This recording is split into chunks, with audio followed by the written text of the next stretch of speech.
세상엔 정말 다양한 사람들이 많다는 걸 다시금 깨닫고 있는데 제가 겪은 사람도 사연으로 보내면 아주 웃기고 재밌을 것 같아 글을 쓰게 되었답니다. 아마 통쾌한 사이다를 얻으실 수 있을 테니 꼭 끝까지 들어주시길 부탁드려요. 저와 남편은 29의 회사에서 만나 2년이 되었습니다. 회사 규모가 작고 직원이 4명밖에 없어서 비밀 연애는 택도 없어서 금세 들통이 났죠. 저희는 사귄 지 1년 만에 결혼을 하기로 했고 바로 양가 부모님께 인사를 드렸답니다. 양가 집안 모두 가난한 축이어서 아무런 도움을 받지 못하고 저희끼리 알아서 결혼 준비를 해야 했어요. 큰 욕심이 없었기 때문에 신혼집을 조금 넓은 원룸을 구해 월세로 시작했습니다. 가전제품이 모두 옵션으로 있었기 때문에 따로 혼수를 마련하지 않고 들어갔죠. 그곳에서 남편과 소박하게 오순도순 잘 살았는데 얼마 지나지 않아 아이를 덜컥 임신하게 되었답니다. 저희야 원룸에서 지내도 상관이 없었지만 아이를 키우기에는 안 좋은 환경이었기 때문에 임신 5개월 차가 되면서 운 좋게 임대 아파트에 들어갔답니다. 이듬해 아들을 낳게 되었고 남편과 저는 맞벌이를 이어가며 친정과 시댁에 돌아가면서 아들을 맡겼어요. 그이와 제가 버는 돈이 많지 않다 보니 육아비용과 생활비를 제외하면 남는 돈이 거의 없었답니다. 힘들긴 했지만 이 정도는 평범하게 사는 축에 낀다고 여기며 감사한 마음으로 살았죠. 아들이 태어난 지 얼마 지나지 않아 시동생이 결혼을 하겠다며 예비 동서를 시댁에 데려왔고 온 가족이 모여서 식사를 하게 되었습니다. 도련님은 평범하게 중소기업에 다니는 직장인이었는데 과분한 여자를 데리고 왔다고 자랑을 심하게 했답니다. 엄마, 내 여자친구 공인중개사인데 한 달에 1,000만 원도 넘게 벌어. 게다가 사는 집도 전원주택인데 완전 대궐 같아. 너 완전 봉자 봤으니까 내 섹시한테 잘해줘야 해. 어머, 월 1,000만 원을 버는 데다 집까지 부자라고? 그거 너무 잘 됐다. 안 그래도 큰애들은 하루살이 마냥 돈에 쪼들려 사는 게 마음에 걸렸는데 너라도 잘 살게 되었다니 이 엄마 기분이 날아갈 것 같다? 김대 아파트가 어떻다고 그러세요? 우리 세 식구가 살기에 아주 딱 맞는 공간이라고요. 그러자 예비동서가 콧방귀를 뀌었답니다. 임대 아파트 사세요? 그런 데는 오래되고 낡아서 냄새나지 않아요? 난 그런 데서 하나도 못 살 것 같은데. 처음 본 예비동서가 무식한 발언을 해서 제가 나를 세우고 받아쳤습니다. 이봐요 동서, 무슨 말을 그렇게 해요? 냄새가 나서 못 살겠다니. 저희 아파트도 다른 아파트와 다를 게 하나 없어요. 아, 죄송해요. 저도 모르게 말실수를 했네요, 형님. 큰애 너는 별것도 아닌 거 가지고 왜 성질을 내고 그러냐?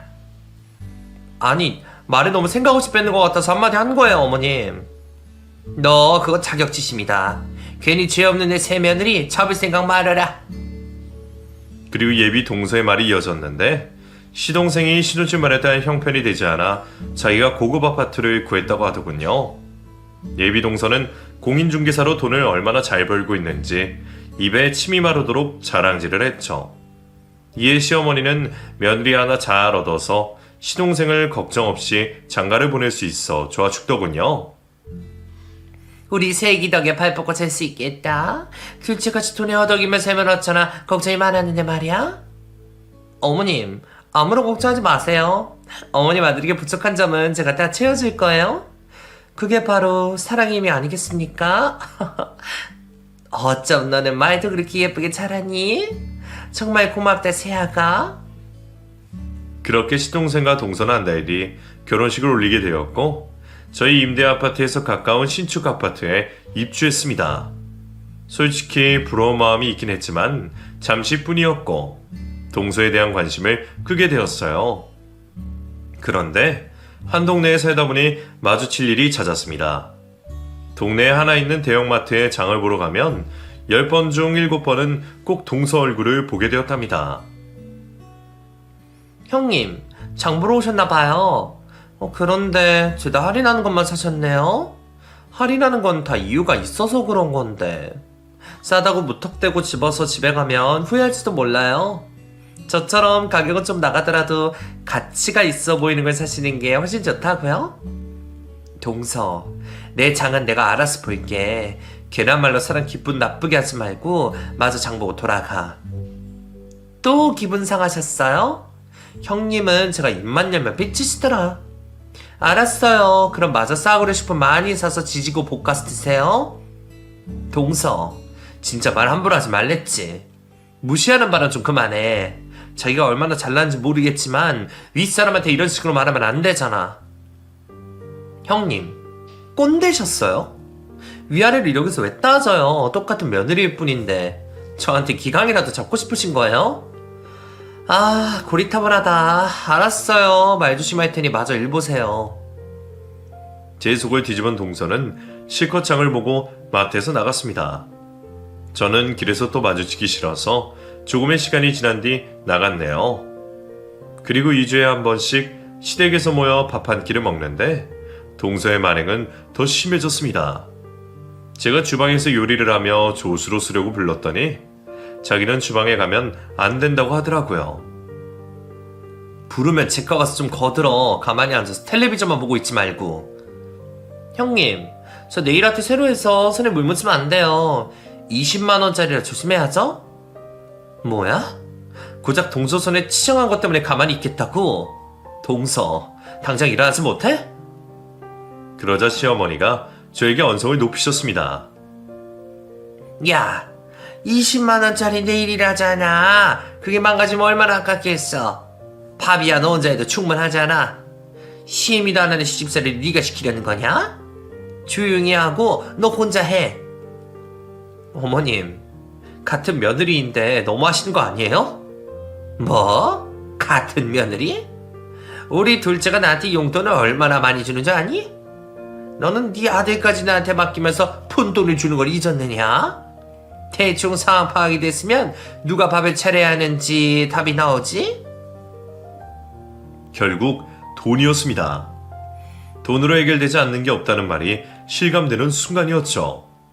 그래서 결국 더 하고 싶은 말을 꾹 삼키고 주방에서 홀로 상을 차렸답니다. 그날 이후로 동서는 더욱더 기고만장해서 제 머리 위에서 놀려고 했어요. 시댁에서 저에게 심부름까지 시키더군요.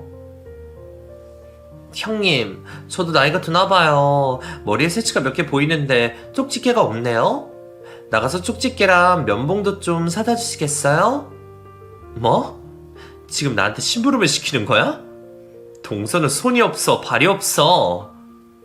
제가 10,000원 드릴 테니까 남는 돈은 가지세요. 그래도 싫으세요? 한 푼이 아쉬운 분 아니었나? 동서, 똑바로 들어. 우리 식구들 먹고 사는데 아무 지장 없어. 대출금도 하나 없고 아들 미래를 위해 적금도 들고 있어. 그리고 잘 살고 못 살고를 떠나서 손윗 사람한테 심부름을 시키는 건 잘못된 행동이야. 형님, 그냥 쪽집게 하나 사다 달랬는데 형님 가정상활을 알고 훈계를 하세요. 진짜 꼰대네. 알았어요. 내가 직접 사오면 될 거 아니에요. 동서의 만행에 제 남편도 나서서 뭐라 해봤지만 도무지 태도가 달라지지 않았습니다. 서방님은 동서에게 물들었는지 제 남편을 무시하고 깔보는 언행을 일삼았어요. 형, 나 다음 주에 차 산다. 우리 와이프가 벤츠로 사준대. 부럽지? 그래, 잘 됐네. 그런데 너무 과소비하는 거 아니야? 차야 굴러가기만 하면 되는 거 아닌가? 아이고, 이 찌질아 형님아. 남자의 자존심은 차로부터 나오는 거 몰라? 하긴 마티즈를 타고 다니면서 쪽팔림을 못 느끼는 형이 뭘 알겠어. 앞으로 100년 만년 마티즈나 끌고 다녀라. 아, 앞으로 본가에 올 때 내 벤츠 옆에 가오 떨어지게 형 똥차 주차하지 마. 이 자식이 돈 많은 재수씨랑 그러더니 변했네. 너 자꾸 이런 식으로 예의 없이 나오면 형도 못 참는다. 안 그래도 재수씨가 네 형수한테 하는 행동 때문에 충분히 화가 나 있거든? 무슨 말을 못해. 난 그냥 있는 사실을 말한 것뿐이야. 꼭 없이 사는 사람들은 알량한 자존심만 그득하다니까. 우리랑 비교되기 싫으면 하루빨리 성공하면 될 거 아냐. 이에 남편은 서방님의 뒤통수를 날렸습니다. 그걸 보고 얼마나 통쾌하던지 자주 좀 그래주면 동서 때문에 쌓인 스트레스를 조금이나마 덜 수 있을 것 같았네요. 이듬해 동서가 아들을 낳게 되어 축하하러 시댁에 모였습니다. 돈을 잘 버는 건 알겠지만 갓 태어난 아기에게 수백만 원짜리 옷을 입히는 게 이해되지 않았어요. 게다가 시어머니는 제 아들과 대놓고 비교질을 하셨습니다. 역시 둘째에는 기티가 난다. 이 눈코입 좀 봐. 이목구비가 또렷한 걸로 봐서는 나중에 부자가 되겠다고. 첫째 손자는 생긴 게 흐리멍텅해가지고 밥이나 제대로 벌어 먹고 살지 모를 텐데 말이야. 어머님, 괜한 말씀 마세요. 그러다 또 형님이 발끈하면 어떡하려고 그러세요? 시깝게 뭔데 발끈해? 내가 틀린 말이라도 했느냐? 크네, 네가 말해봐라. 내 말이 기분 나쁘냐? 어머님, 저 아무 말도 하지 않았어요. 동서, 괜히 시비 붙이려고 입 좀 놀리지 마. 얘가 지금 어디서 그따위 소리를 해? 우리 집 보배 같은 며느리한테 네가 뭔데 입을 놀리란 말아야. 어머님 그만하시죠. 그리고 저한테 뭐라 하시는 건 참겠는데 제 아들한테 심한 말 하지 말아주세요. 부탁드립니다. 시어머니는 자기도 잘못을 느꼈는지 헛기침을 하고 고개를 돌렸습니다. 제 남편은 서방님과 재수씨를 번갈아가며 물어보고 있었는데 두 사람이 큰일이 날 걸 예상했는지 다른 곳으로 시선을 돌렸답니다. 그렇게 집으로 돌아왔는데 남편이 앞으로는 시댁에 가는 걸 피해야겠다는 말을 하더군요. 저도 기다리던 바라 그렇게 하자고 대답했습니다. 우리 엄마나 동생 그리고 왕재수 재수씨까지 우리 무시 못해 죽고 귀신이 붙었나봐. 내가 당신과 아들한테 너무 미안해서 고개를 들 수가 없어. 여보, 미안해. 당신이 뭘 잘못했다고 사과를 해. 그래도 자기가 내 마음 알아주니 다행이다. 그래서 시댁과 거리를 두자고? 앞으로 엄마랑 재수씨한테 전화가 걸려오면 그냥 받지 마. 내가 알아서 할게. 그래서 저희 식구는 특별한 행사가 아니면 시댁에 가지 않기로 했답니다. 남편이 그런 결론을 내려줘서 어찌나 고맙던지 막힌 속이 뚫리는 기분이었어요. 몇 달 뒤 시아버지 제삿날이 다가와 어쩔 수 없이 시댁에 갔는데 시어머니가 인생을 찌푸리며 말씀하시더라고요. 너희는 자존심만 그렇게 세서 어디다 써먹니? 둘째 네가 질투나서 시댁의 발길을 아예 끊으려고 한 거냐? 저는 속에 있는 말을 했다간 일이 커질 걸 알고 있었기 때문에 가만히 고개를 숙이고 죄송하다고 말씀드렸네요. 그리고 주방으로 들어가 제사 음식을 준비하려는데 이번에도 동서가 거실 소파에 앉아 군뱅이처럼 가만히 있더라고요. 동서, 오늘은 아버님 제사니까 와서 거들어. 어떠한 핑계도 대지 말고 빨리 와. 형님, 저는 어머님한테 제사 비용을 100만 원이나 드렸어요. 그러니까 앉아서 쉴 자격이 있지 않나요? 뭐야? 그 제사 비용을 내가 받은 것도 아닌데 왜 나 혼자야 해? 빨리 와서 전 붙여. 어머님, 형님이 저더러 일하라는데 어떻게 할까요? 전이라도 붙일까요? 아니다 세아가, 네가 왜 그런 고생을 하니? 야 큰애, 너 지금 누굴 부려먹으려는 거야? 제사 준비는 너랑 나 둘이서 해도 충분하니까 힘들게 일하는 애 괴롭히지 마라. 어머님, 저도 일하고 왔어요. 똑같이 일했는데 누구는 앉아서 놀고 누구는 팔 걷어붙이고 소처럼 일해야 하나요? 이게 또 겁도 없이 대드네? 그렇게 억울하면 너도 제사 비용을 내놓고 앉아서 놀아라.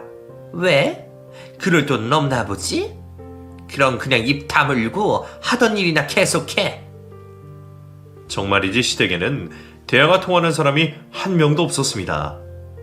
남편이라도 있었으면 같이 덤벼들기라도 할 텐데 야근하고 제사가 시작될 때나 오게 되었으니 저의 썩어가는 마음을 인내해야 했죠.